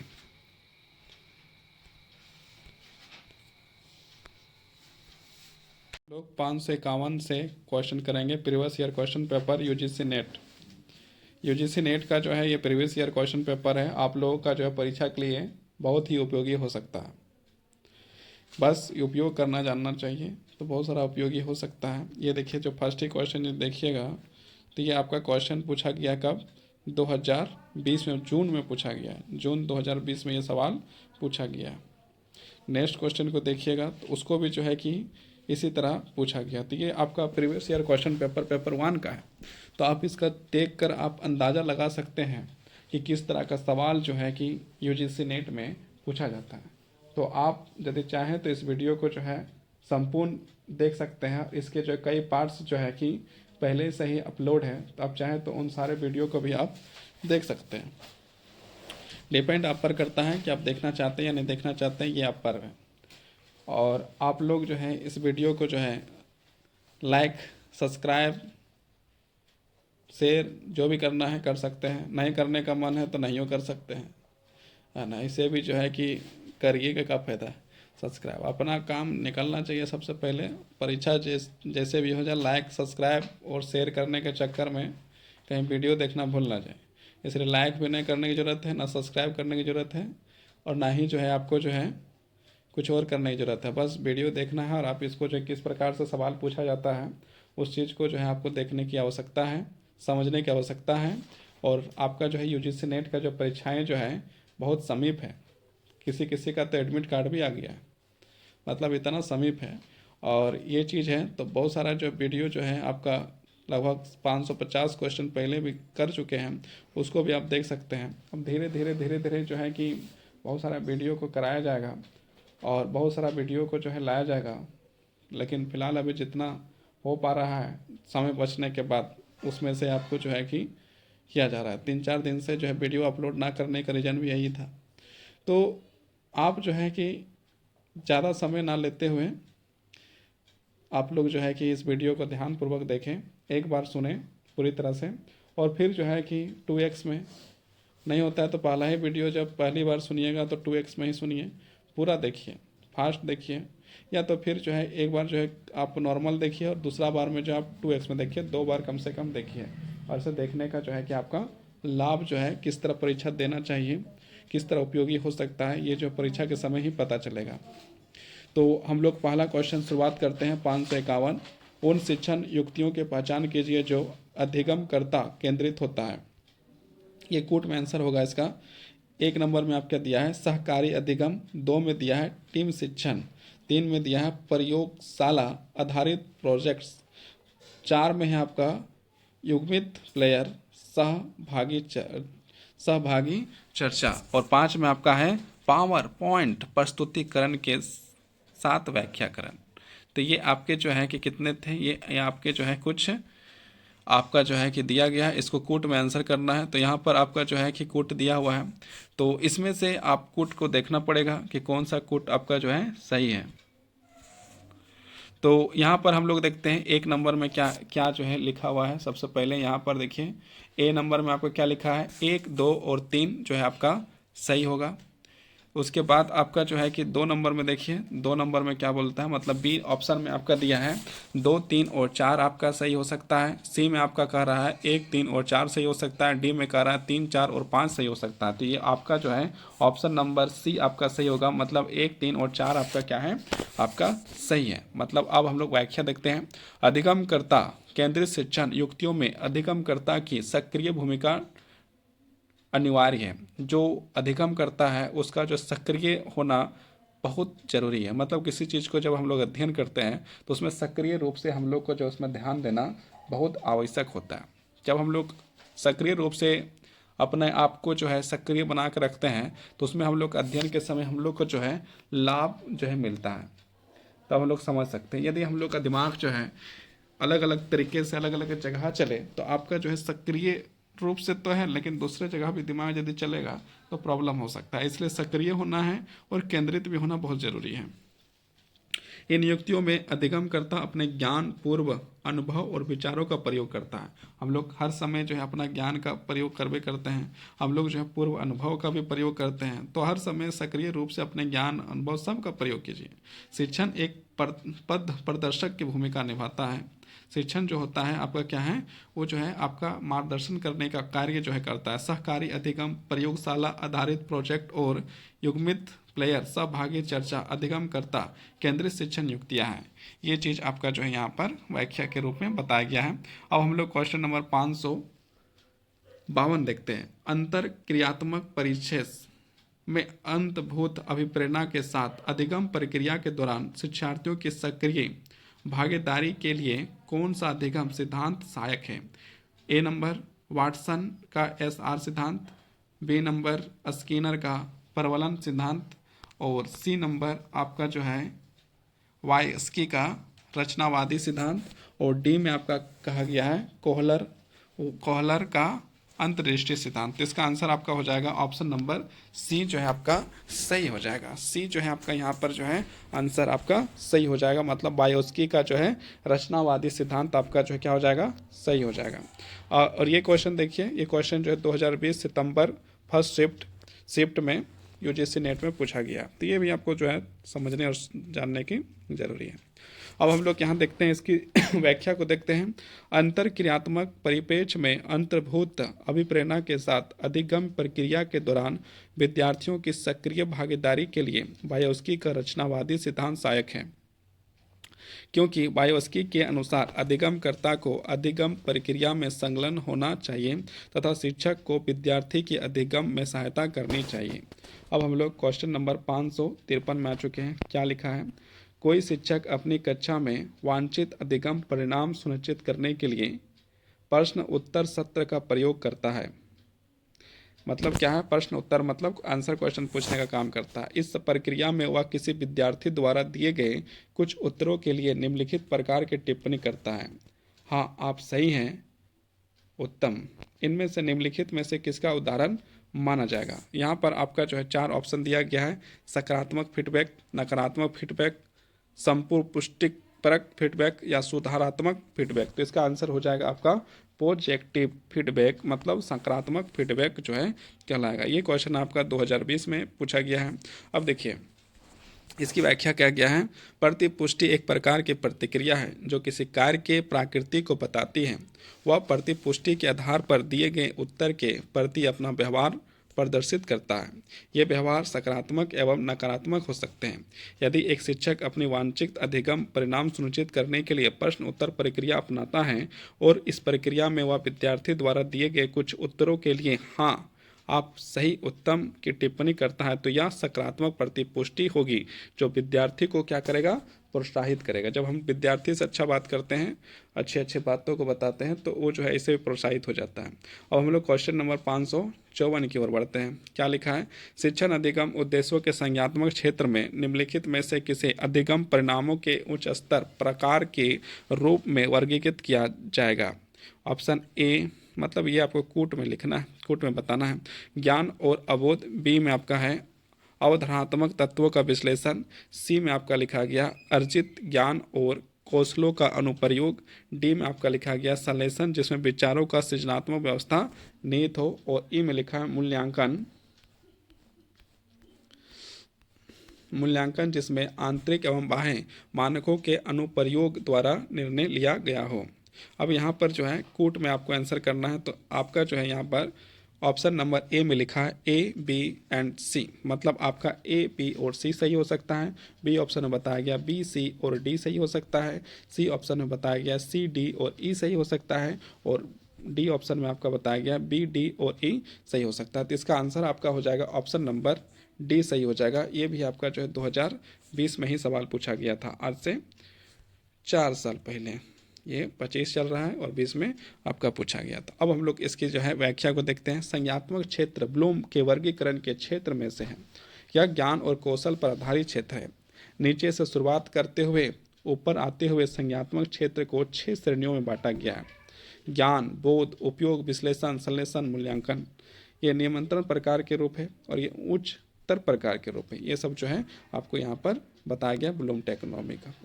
अब जो है हम लोग क्वेश्चन नंबर 555 की ओर बढ़ रहे हैं। 555 में जो है हम लोग का सवाल क्या बताया गया है।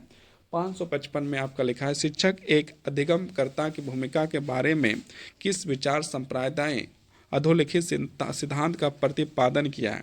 शिक्षक की भूमिका निर्देशन की ना होकर परामर्शदात्री होती है, अतः अधिगमकर्ता बालक की रुचि को यह निर्धारित करना होगा कि उसे क्या सीखना है। यहाँ पर आपके 4 ऑप्शन दिया गया है, शाश्वत, प्रगतिवाद, सारगतिवाद या पूर्ण रचनावाद। तो ये आपका क्वेश्चन जो है 2020 सितंबर में पूछा गया है।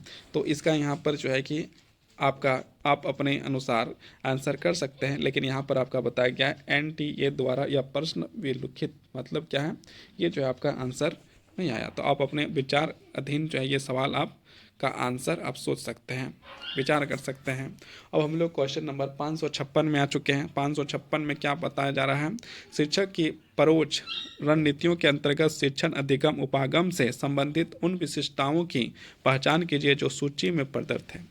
अब यहाँ पर आपका जो है कि ये भी कूट में आंसर होगा। परीक्षा प्रक्रिया में संकलितता, बी संप्रदाय आधारित विषय प्रस्तुतिकरण, सी में आपका लिखा गया ध्यानकर्षण तथा अधिगमकर्ताओं को अनुदेशात्मक उद्देश्यों के संसूचित करना, और डी में आपका लिखा है उद्दीपक सामग्री प्रस्तुत करना तथा पूर्वापेक्षित अधिगम के प्रयास श्रवण उद्दीपित करना। तो ये आपका जो है ई नंबर अभी बचा हुआ है। ई में क्या लिखा है, विद्यार्थियों को अपने अनुभव से संदर्भों के अनुप्रयोग के प्रति प्रोत्साहन करना। अब यहाँ पर आपके जो है 4 कूट में से आंसर करना है। यहाँ पर 4 ऑप्शन आपको दिया गया है और आपका आंसर बताना है। तो पहला ऑप्शन ए नंबर में आपका बताया गया है A, B, C, मतलब A, B, C आपका सही हो सकता है, या तो फिर B, C, D। Option number B में आपका बताया गया है कि B, C, D सही हो सकता है, या फिर आपका जो है A, B और E जो है सही हो सकता है, या तो फिर आपका ऑप्शन नंबर डी में C, D और E सही हो सकता है। तो इसमें जो है आपका जो सही होगा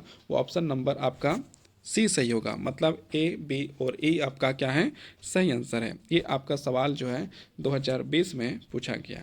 अब हम लोग यहाँ पर देखते हैं इसकी व्याख्या। अप्रत्यक्ष अधिगम रणनीति अधिगमकर्ता केंद्रित शिक्षण प्रक्रिया है। यह अधिगमकर्ता को अधिगम के सभी पहलुओं में लाभान्वित करता है। प्रत्यक्ष अधिगम रणनीति में ऐसे कई दृष्टिकोण हैं जो छात्रों या विद्यार्थियों की अवधारणा को प्रारूपित करने, अवधारणा को प्राप्त करने, समस्या को हल करने तथा निर्देशित जांच में मदद करता है। अतः दिए गए सूचियों के शिक्षण की परोक्ष रणनीतियों के अंतर्गत शिक्षण अधिगम से संबंधित निम्नलिखित पहचान है। परीक्षा प्रक्रिया संलिप्तता, संप्रदाय आधारित विषय प्रस्तुतिकरण, विद्यार्थियों को अपने अनुभव से समर्थों के अनुप्रयोग के प्रति प्रोत्साहन। ये आपका जो है कि इसकी व्याख्या थी। अब हम लोग जो है क्वेश्चन नंबर 557 की ओर बढ़ रहे हैं। 557 में क्या लिखा है, अधिगमकर्ता को निम्नलिखित विशेषताओं में से उन विशेषताओं की पहचान कीजिए जो क्षेत्र स्वायत्ता अधिगमकर्ताओं से संबंधित है। ये भी आपको कूट में आंसर करना है। तथ्यों और सिद्धांतों पर ध्यान केंद्रित करता है, बी अवधारणाओं और सामग्रियों के वैश्विक पहलुओं को समझाता है। सी, प्रतिस्पर्धा करने को अधिगम मान्यता देता और पसंद करता है। और डी, स्वयं द्वारा सूचना व्यवस्थित कर सकता है या कर सकती है, कर सकता है या सकती है। और डी में, ई में आपका है सहयोग करना पसंद करता है। यहाँ पर आपके 4 ऑप्शन दिया गया है, 4 ऑप्शन में से आपका एक जो है सही होगा। तो ऑप्शन नंबर ए आपका कहता है ए, बी और सी सही हो सकता है। बी नंबर का ऑप्शन आपको बताता है बी, सी और डी सही हो सकता है। सी में आपका बताता है ए, सी और डी सही हो सकता है। और डी आपको बताता है सी, डी और ई जो है आपका सही हो सकता है। तो इसका ऑप्शन नंबर सी जो है आपका सही है। मतलब आपका ए, सी और डी जो है आपका सत्य होगा। मतलब क्या है, ये जो है क्वेश्चन आपका, ये भी जो है आपका 2020 में पूछा गया ये सवाल आपका है। अब इसमें देखते हैं हम लोग क्या देखते हैं, तो इसकी व्याख्या को देखते हैं। क्षेत्र स्वायत्ता अधिगम करता स्वतंत्र रूप से रहने पर जोर देता है और शिक्षकों तथा दूसरे अध्यापकों पर कम निर्भर रहते हैं, या आसपास के क्षेत्र से अलग तथा स्वसंचित परिस्थितियों में काम करना पसंद करते हैं, या आपसी स्पर्धा के लिए तथ्यों तथा सिद्धांतों आधारित ज्ञान पर निर्भर रहते हैं। ये आपकी इसकी व्याख्या हो गया। अब हम लोग क्वेश्चन नंबर 558 करते हैं। विद्यार्थियों की अकादमिक सफलता के लिए निम्नलिखित में से कौन न्यूनतम रूप में महत्वपूर्ण है? ऑप्शन ए संज्ञानात्मक क्षमता, भावनात्मक क्षमता, सी में आपका विविध क्षमता, या फिर सामाजिक क्षमता। ये क्वेश्चन आपका 2019 में जो है कि आपका पूछा गया है। 2019 का ये सवाल आपका जो है, और इसमें आपका आंसर आपका जो है कि देखा जाए तो इसका आंसर आपका जो है ऑप्शन नंबर सी, विधिक क्षमता जो है आपका सही हो जाएगा। इसकी व्याख्या को हम लोग यहाँ पर देखते हैं। व्याख्या में क्या लिखा है, विद्यार्थियों को अकादमिक सफलता किसी एक कारक पर निर्भर नहीं करती, या वह पद है जो कई प्रकार के कारकों से मिलकर बनता है। यह आवश्यक ही कहा जा सकता है कि विद्यार्थियों में अकादमिक सफलता के लिए विधिक सक्षमता न्यूनतम रूप से महत्वपूर्ण होती है। निम्नलिखित कारक छात्रों के अकादमिक सफलता और शैक्षणिक उपलब्धि के लिए जिम्मेदार होते हैं। 1 नंबर में आपका विद्यालय का वातावरण, सामाजिक आर्थिक स्तर या सामाजिक क्षमता सक्षमता। 3 पारिवारिक वातावरण, 4 शैक्षणिक सुविधाएं, 5 भावनात्मक सुविधाएं, 6 संज्ञानात्मक सक्षमता तथा संज्ञानात्मक शैली, और 7 शैक्षणिक आकांक्षा स्तर। अब हम लोग का जो है 559 का जो है सवाल करना है, और कॉलम आपका यहाँ पर 2 दिया गया है, 1 और 2। इसको डायरेक्ट हम लोग व्याख्या में मिलाते हैं। तो यहाँ पर देखिए कॉलम 1 जो है वाचन व्याख्या से जो आपका पठन कार्य से आपका मैचिंग हो जाएगा। लेखन कार्य जो है आपका जो है लेखन की कठिनाइयों के बारे में बताता है। परिकलन जो आपका गणित के कार्य की कठिनाइयों के बारे में बात करता है। एच डी जो है एच डी जो है आपका ध्यान केंद्रित करने में कठिनाइयों को जो है बताता है। तो ये आपका जो है कि मैचिंग है जो आपको यहाँ पर है। आप यहाँ पर इसको जो है कि नोट भी कर सकते हैं बढ़िया से। अब हम लोग क्वेश्चन नंबर 560 की ओर बढ़ चुके हैं। 560 जो हम लोग को कूट में आंसर करना है। तो कूट में आंसर करना है, तो निम्नलिखित में से कौन से कथन शिक्षण और अधिगम के मध्य अंतर करते हैं? ए नंबर, शिक्षण एवं सामाजिक कृत है जबकि अधिगम एक निजी कृत है। बी, शिक्षण में अधिगम समष्टि है। सी, शिक्षण बेचने के समान है जबकि अधिगम खरीदने के समान है। डी, शिक्षण बिना अधिगम प्राप्ति के हो सकती है। ई, शिक्षण अधिगम और शिक्षार्थी की ओर लक्षित है जबकि अधिगम प्रायः स्वयं के लिए होता है। यहाँ पर आपको 4 ऑप्शन दिए गए हैं, इसमें से आपका एक सही है। ऑप्शन ए आपका जो इसका सही हो जाएगा, और इसमें ए, सी और ई जो है आपका क्या है, आपका बिल्कुल सत्य है। अब ये क्वेश्चन यदि देखा जाए तो ये क्वेश्चन आपका जो है 2019 में जो है ये पूछा गया। अब हम लोग इसकी व्याख्या को देखते हैं। शिक्षण तथा अधिगम का आधार शिक्षा मनोविज्ञान है।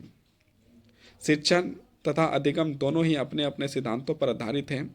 मनोविज्ञान पर ही आधारित होने के कारण शिक्षण तथा अधिगम के परस्पर संबंध स्पष्ट होता है। इनके मध्य परस्पर संबंध होने के साथ ही दोनों में कुछ आधारभूत अंतर भी है। 1 नंबर, शिक्षण एक सामाजिक कृत है जबकि अधिगम एक निजी कृत है। 2 नंबर, शिक्षण बेचने का समान है जबकि अधिगम खरीदने का समान है। 3 नंबर, शिक्षण अधिगम तथा विद्यार्थी की ओर लक्षित है जबकि अधिगम प्रायः स्वयं के लिए होता है। अधिगम का क्षेत्र व्यापक है जबकि शिक्षण में इतनी व्यापकता नहीं है। शिक्षण कार्य एक परक प्रक्रिया है जबकि अधिगम निष्पत्तिक परक प्रक्रिया है। अब हम लोग क्वेश्चन नंबर 561 नंबर में पहुंच चुके हैं। 561 नंबर का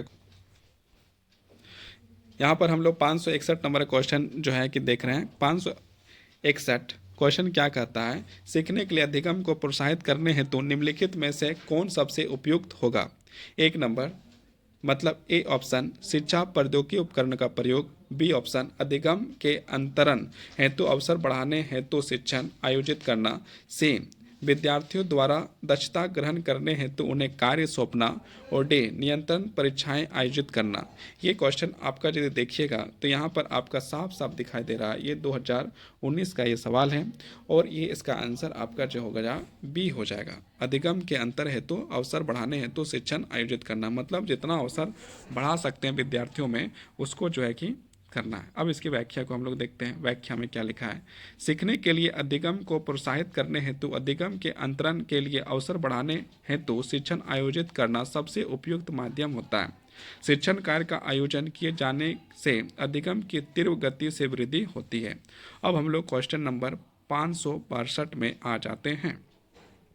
अधिगम कर्ता व्यवहार की उन विशेषताओं की पहचान कीजिए जो शिक्षण के अबोध स्तर पर संबंधित हैं। ए नंबर विद्यार्थी अपने स्वयं के शब्दों में तथ्य और सूचना देता है। बी विद्यार्थियों तत्काल पढ़ाए गए तथ्यों को याद करता है।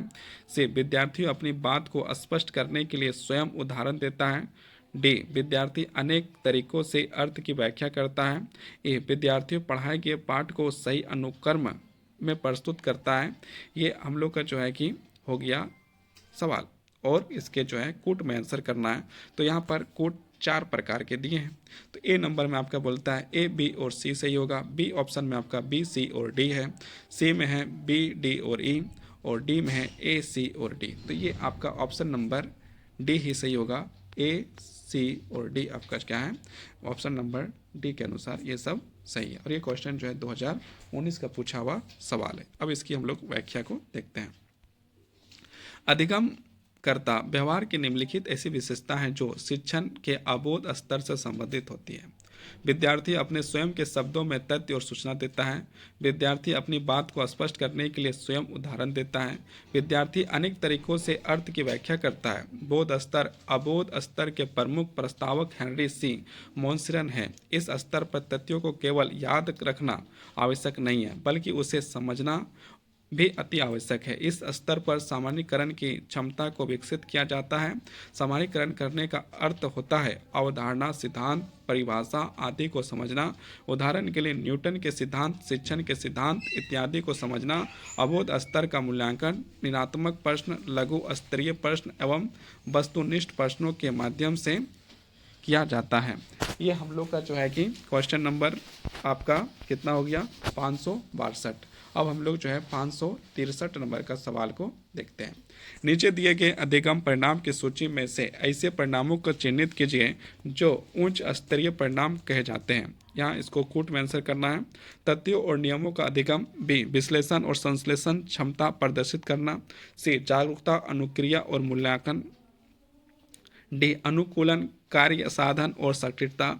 ए अभिव्यक्ति, सहजीकरण। एफ संगठन और चरित्रीकरण। अब यहाँ पर इसके 4 ऑप्शन हैं। 4 ऑप्शन ए नंबर में आपका बताया गया है ए, ई और एफ सही हो जाएगा। बी में आपका है ऑप्शन नंबर बी में आपका ए, बी और सी है। सी ऑप्शन में आपका है बी, सी और डी है, और डी ऑप्शन में आपका ए, सी और एफ है। ये क्वेश्चन आपका 2019 में पूछा गया। इसका आंसर आपका हो जाएगा ऑप्शन नंबर ए आपका सही है। अब इसकी हम लोग व्याख्या को देखते हैं। अधिगम परिणाम के अंतर्गत निम्नलिखित परिणामों को उच्च स्तरीय परिणाम कहा जाता है। 1 नंबर विश्लेषण और संश्लेषण की क्षमता प्रदर्शित करना। 2 अभिव्यक्ति एवं सहजीकरण। 3 संगठन और चरित्रीकरण। उपयुक्त परिणामों के फलस्वरूप एक अधिगमकर्ता के अंदर विषय की वस्तु की गहन जानकारी हो जाती है। अब हम लोग क्वेश्चन नंबर 564 में आ चुके हैं। 564 में क्या बोलता है, कक्षागत शिक्षण के संदर्भ में उस आधारभूत भूमि को क्या कहते हैं जिस पर अधिगमकर्ताओं के बीच सलेहील और परिपोषक संबंध बनाए जा सकते हैं। ऑप्शन ए जांच पड़ताल। ऑप्शन बी शिक्षक की भावनात्मक। ऑप्शन सी संरचना निर्माण, और डी प्रतिपुष्टि। ये आपका क्वेश्चन जो है 2019 में पूछा गया है, और इसका आंसर आपका हो जाएगा ऑप्शन नंबर बी आपका जो क्या हो जाएगा सही हो जाएगा। अब हम लोग इसका जो है व्याख्या को देखते हैं। कक्षागत शिक्षण के संदर्भ में जिस आधार पर अधिगमकर्ताओं के बीच सहने हिल और परिपोषक का संबंध बनाए जा सकते हैं, उस आधार भूमि को शिक्षक की भावनात्मक कहते हैं। प्रतिपुष्टि के माध्यम से अधिगमकर्ताओं को अपने अधिगम की प्रतिक्रिया को व्यक्त करता है। अब हम लोग नेक्स्ट क्वेश्चन की ओर बढ़ते हैं। क्वेश्चन नंबर 565, निम्नलिखित में से कौन सा अधिगमकर्ताओं को संज्ञानात्मक बुद्धि का सर्वोत्तम विवरण प्रस्तुत करता है। अब हम लोग जो है इसकी जो है कि देखते हैं। एक नंबर में क्या लिखा है, दूसरे लोगों को स्वयं अपने संवेगों को समझना, स्वयं को बलपूर्वक अभिव्यक्त करना, 3 चिंतन से विवेकपूर्ण होना, 4 स्थिति के अनुरूप अपने संवेगों का समायोजन करना, 5 रचनात्मक और आलोचना के प्रति खुला होना, और 6 आपका अन्य लोगों के जैसे वे वैसा ही स्वीकार करना। ये अब यहाँ पर कोट में आंसर करना है। कोट के अनुसार ये जो ऑप्शन नंबर ए आपका सही हो जाएगा, मतलब 1, 4 और 6 आपका सही है। अब इसकी हम लोग व्याख्या को देखते हैं। समानता ऐसी बुद्धि जिसके अंतर्गत व्यक्ति के संज्ञानात्मक पक्ष संवेदित क्षमताओं और शील गुणों असमुच्च होता है, उसे संज्ञानात्मक बुद्धि कहते हैं। एक अधिगमकर्ताओं को अपने जीवन को सुचारू रूप से निर्वहन करने के लिए संज्ञानात्मक बुद्धि का होना अति आवश्यक होता है। इसके द्वारा निम्नलिखित कार्यों का सुगम पूर्वक संपन्न कर सकते हैं। ए, संज्ञानात्मक बुद्धि द्वारा व्यक्ति अपने व दूसरे के विचारों व संवेगों को समझने का प्रयत्न करता है। 2, संज्ञानात्मक बुद्धि के माध्यम से व्यक्ति स्थिति को अनुरूप अपने संवेगों का समायोजन करता है। और 3, संज्ञानात्मक बुद्धि द्वारा एक व्यक्ति अन्य व्यक्तियों में विभेद कर पाता है। इससे प्राप्त सूचनाओं के आधार पर वह अपने चिंतन क्रियाओं को निर्देशित करता है। 4, संज्ञानात्मक बुद्धि संवेगों को समझने, पहचानने तथा उनका उचित प्रबंधन करने में सहायक होती है। 5, संज्ञानात्मक बुद्धि के द्वारा ही व्यक्ति अन्य लोगों को जैसे वे हैं वैसा ही स्वीकार कर पाता है। अब हम लोग क्वेश्चन नंबर 566 की ओर बढ़ रहे हैं। 566 में क्या लिखा है, निम्नलिखित में से कौन सी अधिगम कर्ता की सामाजिक विशेषता है। ए, संवेदिक प्रत्यक्षीकरण की शक्ति, बी, चिंतन क्षमता, सी, संश्लेषणात्मक कल्पना शक्ति, डी, स्वयं को दूसरे के साथ संबंध करने की योग्यता। ये आपके 4 ऑप्शन हैं और इसमें से आपका जो है एक आंसर सही होगा। इसका आंसर आपका ऑप्शन नंबर डी जो है सही है। ये क्वेश्चन आपका पूछा गया है 2019 में। अब इसकी हम लोग व्याख्या को देखते हैं। व्याख्या में क्या लिखा हुआ है, स्वयं को दूसरों के साथ संबंध करने की योग्यता अधिगमकर्ता की एक सामाजिक विशेषता है। अर्थात यदि एक अधिगमकर्ता सामाजिक होगा तो वह सहज भाव से ही खुद को दूसरों के साथ समायोजित कर लेगा। अब हम लोग क्वेश्चन नंबर 567 567 की ओर हम लोग बढ़ चुके हैं। तो इसका जो हम लोग क्वेश्चन को पढ़ते हैं, क्या लिखा है, वह अध्ययन क्षेत्र जिसमें प्रौढ़ अधिगम कार्यों हेतु रणनीतियों के रूप में भूमिका प्रदर्शन, अनुगमन और स्वयं मूल्यांकन का उपयोग किया जाता है, निम्नलिखित में से क्या कहलाता है। ऑप्शन ए, शिक्षा शास्त्र, ऑप्शन बी, एडागोजी, ऑप्शन सी, नृविज्ञान और ऑप्शन सी, मनोविज्ञान। तो इसको जो है हम लोग ऑप्शन नंबर बी जो है सही हो जाएगा। एडागोजी जो है कि आपका सही हो जाएगा। ये क्वेश्चन आपका 2019 में पूछा गया है। अब हम लोग थोड़ा इसकी व्याख्या को देखते हैं और व्याख्या को देखते हुए हम लोग आगे बढ़ेंगे। तो व्याख्या में क्या लिखा है, एडागोजी वह अध्ययन क्षेत्र है जिसमें प्रौढ़ अधिगम कार्यों हेतु रणनीतियों के रूप में भूमिका प्रदर्शन, अनुगमन और स्वमूल्यांकन का उपयोग किया जाता है। अब हम लोग क्वेश्चन नंबर 568 में आ चुके हैं। 568 तो इसमें क्या लिखता है, तो इसमें लिखता है शिक्षण अधिगम से संबंधित अनुभव का शंकु को किसने प्रस्तुत किया है। Option A, John Dewey, option B, Kilpatrick, C, Froebel, D, Edgar Dale. तो इसका आंसर आपका हो जाएगा ऑप्शन नंबर डी। और ये भी क्वेश्चन आपका 2019 में पूछा गया सवाल है। अब इसकी हम लोग व्याख्या देखते हैं।